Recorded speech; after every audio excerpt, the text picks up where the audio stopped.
ہم نئے نوٹ خریدتے ہیں پرانے نوٹ دے کر کے، اس کے بارے میں مسئلہ سمجھ لیجئے۔ ایک ملک کی کرنسی کا آپس میں تبادلہ کرنا، جن کی مالیت ایک جیسی ہے، خواہ وہ سکوں کی شکل میں ہو خواہ وہ نوٹوں کی شکل میں ہو، دونوں کی مالیت ایک ہی ہے، تو اس کو اضافے کے ساتھ بیچنا سود ہے۔ لہذا اگر کوئی شخص نئے نوٹوں کی ایک گڈی خریدتا ہے جو 1000 روپے کی گڈی ہے، لیکن اس کو پے کرنے پڑتے ہیں 1200 روپے، 1100 روپے، 1300 روپے، یا صرف 1 روپے کا بھی اضافہ ہو جاتا ہے، تو یہ معاملہ ہمارا سودی معاملہ ہو جاتا ہے، کیونکہ یہ بے صرف ہے صاد کے ساتھ۔ شریعت کی اصطلاح میں ایک ہی کرنسی کو جن دونوں کی مالیت ایک ہی ہو آپس میں تبادلہ کرنا، یہ بے صرف کہلاتا ہے۔ اس کے لیے شرط یہ ہے کہ برابر سرابر بیچ سکتے ہیں، اس کا تبادلہ بالکل برابر سرابر کر سکتے ہیں۔ اگر 1 پیسے کی بھی کمی زیادتی کی تو یہ سودی معاملہ ہو جائے گا۔ لہٰذا جو حضرات نئے نوٹ خریدتے ہیں، نئے نوٹ کی گڈیاں خریدتے ہیں اپنے بچوں کو عیدی دینے کے لیے، تو وہ اضافہ نہ دیں۔ 1 روپیہ بھی اضافہ دیا تو سود ہو جائے گا۔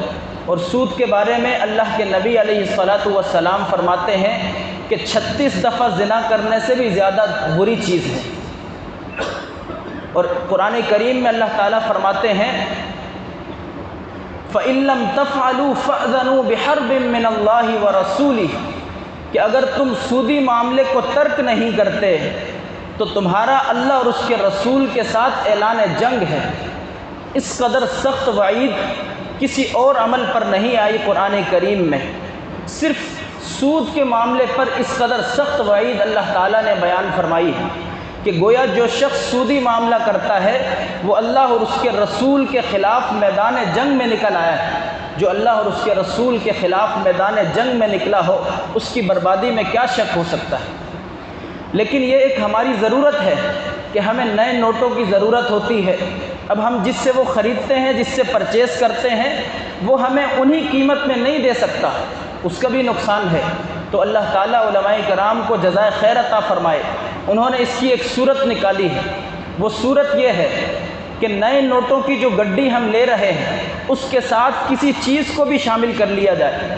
مثال کے طور پہ ایک قلم کو اس کے ساتھ ملا لیا گیا، 1000 روپے کی گڈی اور ایک قلم۔ اب میں یہ سلمان بھائی سے خریدتا ہوں، وہ جو گڈی ہے وہ 1000 روپے کی ہے، لیکن میں ان کو 1400 روپے دیتا ہوں، 1300 روپے دیتا ہوں، 1200 روپے دیتا ہوں، تو اب یہ صورت جائز ہوگی، کیونکہ 1000 روپے ان کے 1000 روپے کے بدلے میں ہو جائیں گے، اور اوپر جو رقم ہے 200 روپے ہو، 300 روپے ہو، جتنی بھی ہو، وہ گویا کہ وہ پین کے بدلے میں ہوگی، وہ قلم کے بدلے میں ہوگی، تو یہ سودی معاملہ نہیں ہوگا، کیونکہ اس صورت میں یہ بے صرف نہیں ہے۔ تو لہٰذا اگر کسی کو نوٹوں کی گڈی خریدنی ہے، نئے نوٹ خریدنے ہیں، کچھ اضافہ دیے بغیر نہیں خرید سکتا، تو نئے نوٹ کے ساتھ کسی نہ کسی چیز کو شامل کر لے۔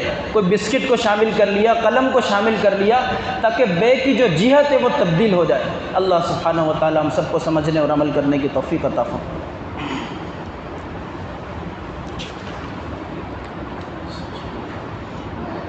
حضرت عائشہ صدیقہ رضی اللہ تعالی عنہ نبی کریم صلی اللہ علیہ وسلم سے نقل فرماتی ہیں کہ لیلۃ القدر کو رمضان کے آخری عشرے کی طاق راتوں میں تلاش کیا کرو۔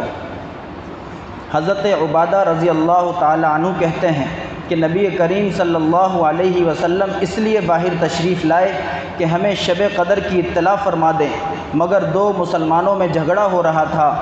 حضور اکرم صلی اللہ علیہ وسلم نے ارشاد فرمایا، میں اس لیے آیا تھا کہ تمہیں شب قدر کی خبر دوں، مگر فلاں فلاں شخصوں میں جھگڑا ہو رہا تھا، جس کی وجہ سے اس کی تعیین اٹھا لی گئی۔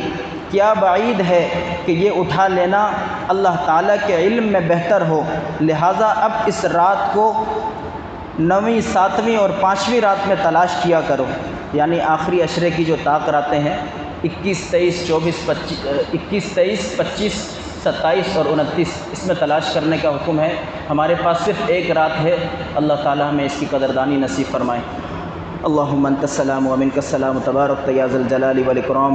یا ارحم الراحمین، اس ماہ مقدس میں ہم سے جو کوتاہیاں ہوئی ہیں معاف فرما دیجیے۔ یا ارحم الراحمین، ہم نے عبادات تو کی ہیں لیکن ٹوٹی پھوٹی عبادات کی ہیں جو کہ قبولیت کے قابل نہیں ہیں، یا اللہ محض اپنی رحمت سے قبول فرما لیجیے۔ یا اللہ اس میں جو کوتاہیاں ہوئی ہیں معاف فرما دیجیے۔ یا اللہ ہم سب کو جو جو انعامات آپ نے رمضان المبارک میں رکھے ہیں یا اللہ ہم سب کو نصیب فرما دیجیے۔ ہماری بدعملی کی وجہ سے، ناقدری کی وجہ سے ہمیں محروم نہ فرمائیے۔ وصلی اللہ تعالی علی خیر خلقہ محمد وعلی آلہ وصحبہ اجمعین برحمتک یا ارحم الراحمین۔